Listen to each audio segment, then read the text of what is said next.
Yeni bir videodan herkese merhaba. Şimdi gözlerinizi kapatmanızı ve antik Atina sokaklarında olduğunuzu düşünmenizi istiyorum. Güneş henüz yeni doğuyor, sokaklar henüz bomboş fakat Agora'nın yani şehrin merkez meydanının hareketlenmesine çok az bir zaman kalmış durumda. Meydan yavaş yavaş dolarken seninle beraber bir grup erkek vatandaş heyecanla beklemekte. Bugün şehirleri için önemli kararlar alınacak ve ilk defa bu kararlara doğrudan katılacaksınız. Herkesin sesinin duyulacağı, herkesin oyunun değer taşıdığı bir gün bu. Yoksa gerçekten öyle miydi? Gerçekten herkesin oyunun, herkesin fikrinin önem taşıdığı bir durum muydu Atina'daki demokrasi?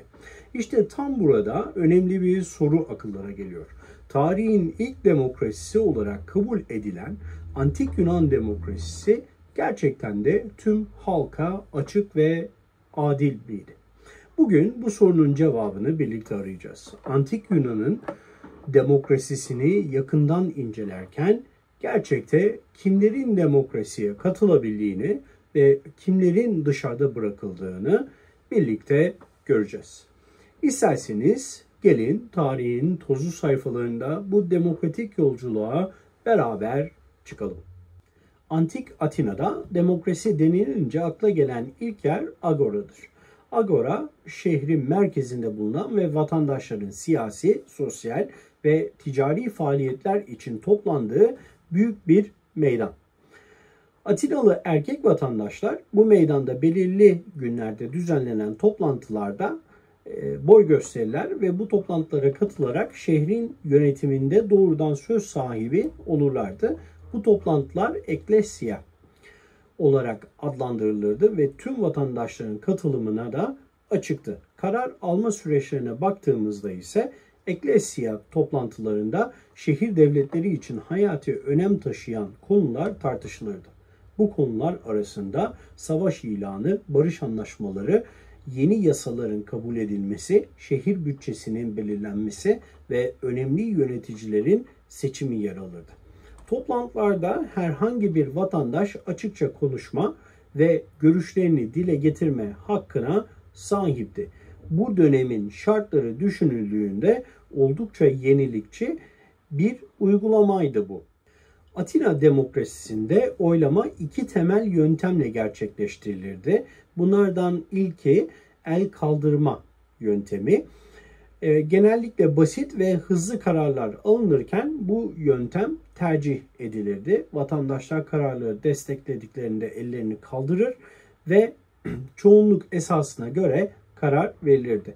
Bu yöntem hızlı ve pratik olması sebebiyle gündelik konularda sıkça kullanılırdı. Ostrakismos yani çömlek parçasıyla oylama yöntemi de mevcuttu. Ostrakismos Atina demokrasisinin en özgün ve dramatik uygulamalarından biriydi aslında. Özellikle toplumda fazla güçlenmiş veya tiranlık eğilimi gösterdiği düşünülen kişiler için kullanılırdı bu yöntem. Vatandaşlar ostrakon adı verilen çömlek parçaları üzerine sürgüne gönderilmesini istedikleri kişinin adını yazardı. Eğer kişi belli bir sayıya ulaşırsa bu oylamada, benim bildiğim kadarıyla 6.000 oy alırsa Atina'dan 10 yıllığına sürgün edilir ancak vatandaşlık hakkını ve mal varlıklarını kaybetmezdi. Bu uygulama gücün tek elde toplanmasını engellemek için bir güvenlik mekanizmasıydı. Halk meclisleri Atina demokrasisinin bel kemiğiydi. Bu meclislerde tüm erkek vatandaşlar eşit oy hakkına sahipti ve yaş, statü veya zenginlik fark etmeksizin herkesin söz hakkı bulunurdu. Ancak meclislere katılabilmek için en az 18 yaşında özgür ve Atinalı doğmuş olmak gerekmekteydi. Meclisler ayda birkaç kez düzenlenirdi ve yaklaşık olarak 6.000 kişinin katılması beklenirdi.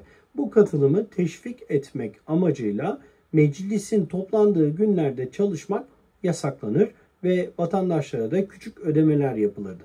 Bu meclis toplantılarında öncelikle önemli konular tartışılır, sonra oylama yapılarak kesin karara varılırdı.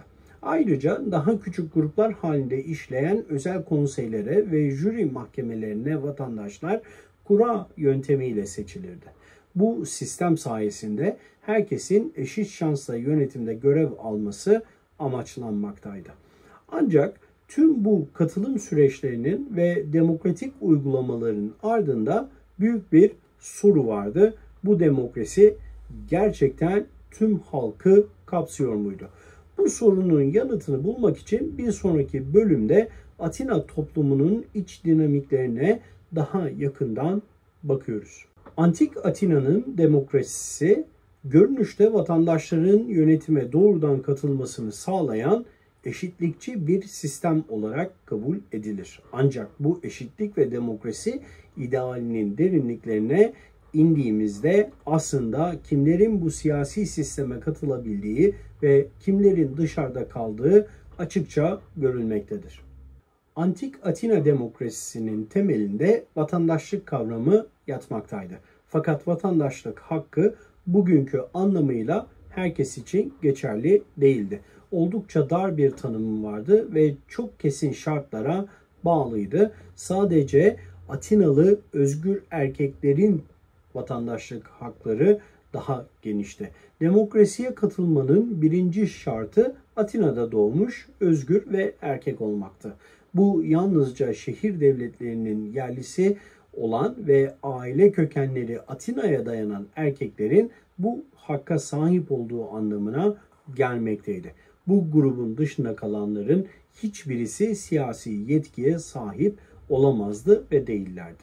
Demokratik hakları kullanabilmek için en az 18 yaşında olmak gerekiyordu. Bu da gençlerin siyasi sürece erken yaşta başlamasını ve siyasi sürece dahil olmasını engelleyen bir kuraldı. Bu şartları sağlayan erkekler agorada toplanarak şehir yönetimine katılabilir, yasa çıkarabilir, savaş ilan edebilir ve önemli politik meselelerde karar verebilirlerdi. Ancak bu geniş yetkilere sahip grubun toplum içindeki oranı oldukça düşüktü. Kadınların durumu ve siyasi haklardan da biraz bahsedelim. Antik Yunan toplumunda kadınların yeri son derece sınırlıydı. Kadınlar doğuştan vatandaş sayılsa da hiçbir siyasi hakka sahip değillerdi. Meclis toplantılarına katılmaları, oy vermeleri ya da siyasi bir görev üstlenmeleri kesinlikle ama kesinlikle mümkün değildi. Kadınların yaşam alanı büyük ölçüde evle sınırlı kalmıştı. Aile yaşamının devamı, çocukların bakımı, ev ve işleri ile ilgilenmek temel görevleriydi. Kadınların toplum içindeki temel rolleri ev içi yaşamı düzenlemek, çocuk yetiştirmek ve eşlerin ekonomik ve sosyal statüsüne katkıda bulunmaktı. Bu nedenle kadınlar Antik Atina demokrasisinin dışında tutuldu ve siyasi karar alma süreçlerinden tamamen uzaklaştırıldılar. Atina nüfusunun yaklaşık %30'u kölelerden oluşmaktaydı. Köleler sosyal ve ekonomik sistemin önemli parçalarıydılar. Ancak toplumda herhangi bir vatandaşlık statüleri yoktu.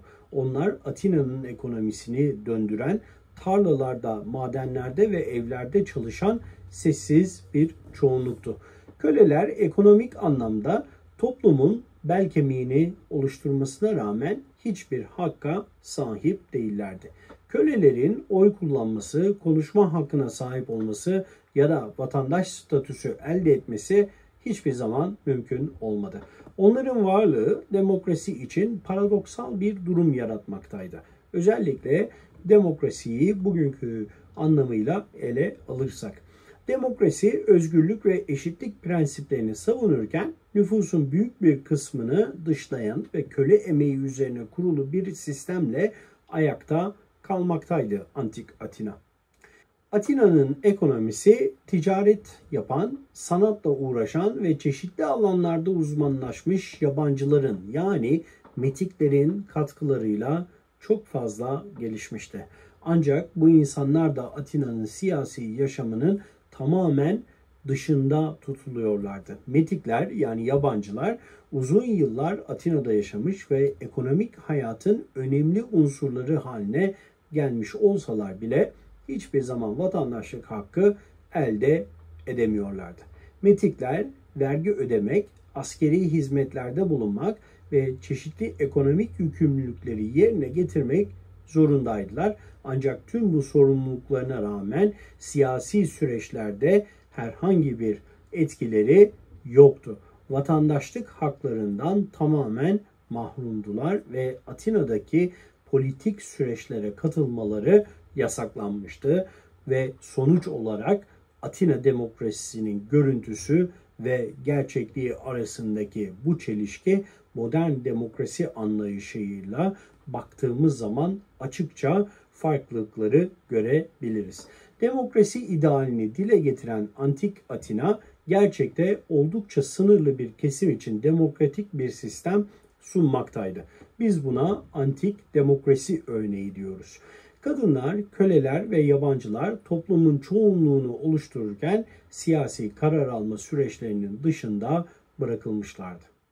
Bu örnekler Atina'nın demokratik imajının ardında önemli bir paradoks olduğunu göstermekte bizlere. Demokrasi adı altında yalnızca belirli bir grubun özgürlüğü ve eşitliği savunulurken toplumun büyük kısmının dışlanması Atina demokrasisinin en büyük ironisidir. Toplumun çoğunluğunu oluşturan kadınlar, köleler ve yabancılar bu sistemin demokratik avantajlarından mahrum bırakılmışlardı. Sonuç olarak antik Atina demokrasisi tarihsel olarak devrimci bir adım olsa da gerçek anlamıyla eşitlikçi ve kapsayıcı olmaktan çok uzaktı.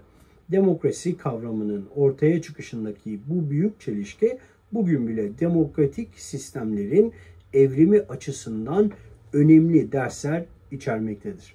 Gelin sonraki bölümde bu çelişkinin tarihsel anlamını ve bugüne bıraktığı mirası daha yakından değerlendirelim. Antik Yunan'da demokrasinin bugün algıladığımız anlamıyla tamamen demokratik olmadığını az önce anladık. Ancak bu durumu kendi tarihsel bağlamı içerisinde değerlendirmek son derece önemlidir. Antik Atina demokrasisi modern demokrasilerimizden farklı, kendine has özellikler taşımaktaydı. Bu yüzden zaten antik demokrasinin ilk örneği diyoruz. Antik Yunan ve günümüz demokrasilerinin farklılıkları bugün anladığımız demokrasi kavramı evrensel oy hakkı, insan hakları ve eşitlik ilkeleri üzerine inşa edilmiştir. Her bireyin cinsiyet, köken, din veya sosyal statü gözetmeksizin eşit haklara sahip olması esastır. Ancak Antik Atina'da demokrasi bu evrensel anlayıştan çok farklı ve çok uzaktaydı. Burada demokrasi yalnızca belirli bir sınıfa, özgür doğmuş Atinalı erkeklere özgüydü.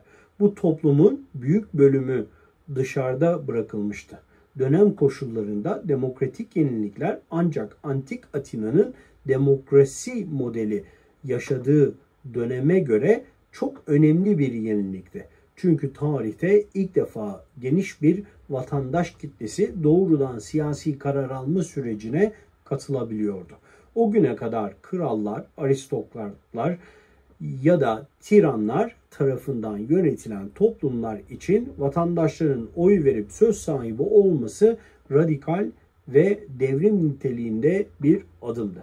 Özellikle Ostrakismos yönetimi gibi uygulamalar iktidarın tek elde toplanmasını engelleyen ve liderlerin gücünü sınırlayan çağının çok ilerisinde demokratik bir mekanizmaydı. Bu siyasi gücün halkın kontrolünde olduğunun açık bir ifadesiydi ve sonraki siyasi sistemler içinde önemli bir ilham kaynağı olmuştu.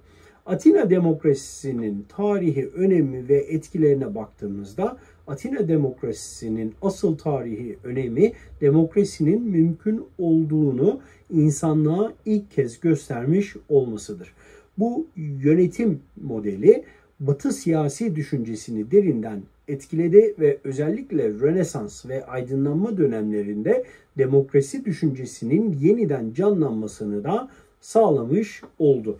Antik Atina'nın siyasi deneyimi sonraki dönemlerde ortaya çıkan modern demokrasilerin temel ilkelerini oluşturdu. Eşitlik, adalet, özgürlük gibi kavramların siyaset sahnesine taşınmasına zemin hazırlamış oldu.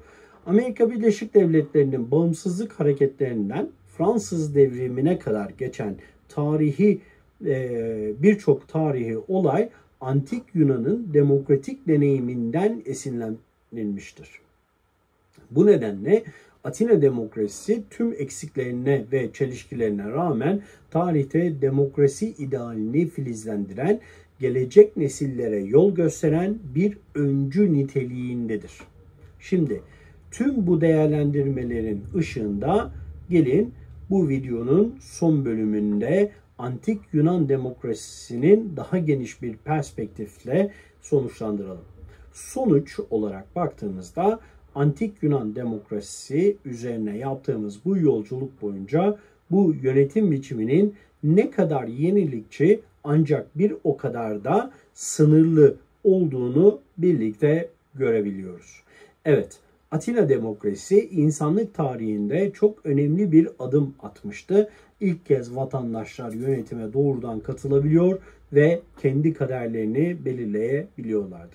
Ancak diğer taraftan kadınları, köleleri ve yabancıları dışlayan yapısıyla modern demokrasi anlayışımızdan çok uzaktaydı, çok gerideydi. Burada kritik bir soruyla karşı karşıyayız. Sizce Antik Yunan demokrasisi günümüz standartlarında demokratik kabul edilebilir mi? Bu konudaki düşüncelerinizi yorumlar bölümünde benimle paylaşabilirsiniz ve fikirlerinizi de açıkçası merakla bekliyorum.